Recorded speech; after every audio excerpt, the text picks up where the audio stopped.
ఇక ఏపీపై ప్రచండ భానుడు పగబట్టాడు, నిప్పులు కురిపిస్తున్నాడు. దీంతో రాష్ట్ర వ్యాప్తంగా అధిక ఉష్ణోగ్రతలు నమోదవుతున్నాయి.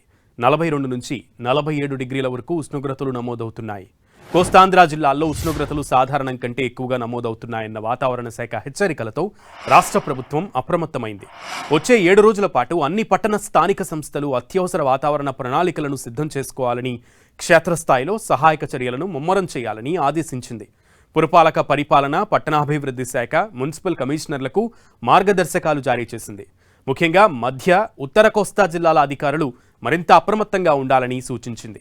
ఈ నెల 26 వరకు వడగాల్పుల తీవ్రత ఎక్కువగా ఉండే అవకాశం ఉంది. దీంతో ఎండల బారిన పడే ప్రమాదం ఉన్న ప్రజలను రక్షించడానికి, పౌర సేవలకు అంతరాయం కలగకుండా చూడడానికి, వడదెబ్బ మరణాల నివారణకు తగిన చర్యలు తీసుకోవాలని ఆదేశించారు. ప్రజల్లో అవగాహన పెంచేందుకు మైకులు, సోషల్ మీడియా, వార్డు సచివాలయాలు, మున్సిపల్ వాహనాలు, మీడియా, ఎలక్ట్రానిక్ డిస్ప్లే బోర్డుల ద్వారా వడగాల్పుల హెచ్చరికలను విస్తృతంగా ప్రచారం చేయాలన్నారు.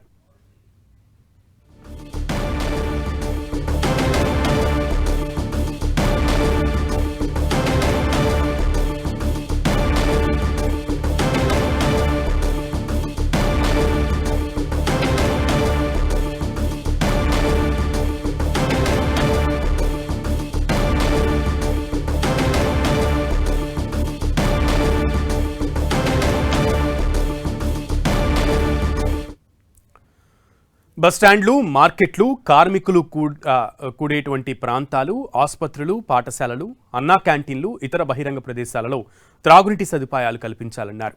ఇందుకోసం తాత్కాలిక వాటర్ కియోస్కులు, అలాగే అవసరమైన చోట చల్లని నీడ ఏర్పాటు చేయాలని సూచించారు.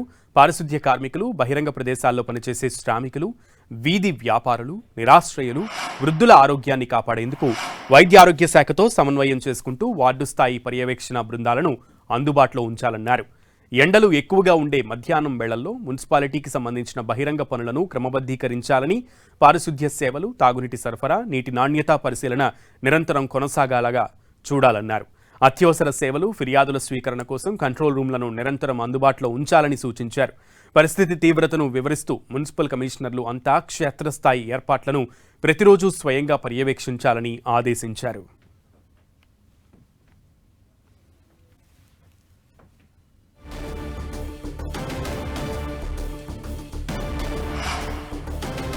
ఏపీలో కూడా బాణుడు తన ప్రతాపాన్ని చూపిస్తున్నాడు.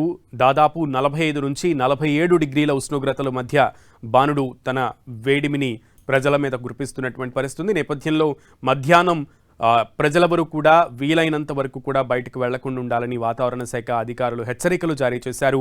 12 గంటల నుంచి, అంటే మధ్యాహ్నం 12 గంటల నుంచి సాయంత్రం 4 గంటల మధ్య బయటకు వెళ్లకుండా ఉండడమే మంచిదని అధికారులు సూచించారు. ఒకవేళ బయటకు వెళ్లాల్సిన పరిస్థితే వస్తే తప్పనిసరి పరిస్థితుల్లో తగిన విధంగా డీహైడ్రేషన్కి గురి కాకుండా హైడ్రేటెడ్గా ఉండే విధంగా ఓఆర్ఎస్ ప్యాకెట్లు, ముఖ్యంగా పానీయాలు, నీటి పానీయాలు ఎక్కువగా సేవించేటట్టుగా ఏర్పాట్లు చేసుకుంటూ బయట వెళ్లాలని, నీడపట్టున ఉండాలని, ముఖ్యంగా ఎండ బారిన డైరెక్ట్గా సూర్యుడు మన మీద పడకుండా ఉండే విధంగా జాగ్రత్తలు తీసుకోవాలని అధికారులు హెచ్చరికలు జారీ చేసిన నేపథ్యంలో ప్రభుత్వం అలర్ట్ అయింది.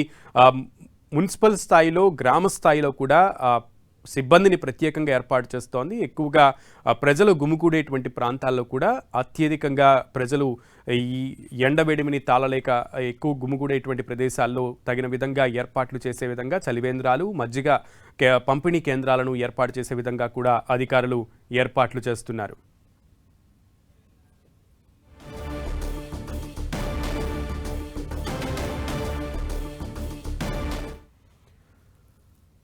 అటు తెలంగాణలో కూడా భారీగా ఎండ వేడిమి ఉష్ణోగ్రతలు నమోదవుతున్నాయి. ఈ నేపథ్యంలో ఇటు ముఖ్యమంత్రి రేవంత్ రెడ్డి కీలక ఆదేశాలు జారీ చేశారు.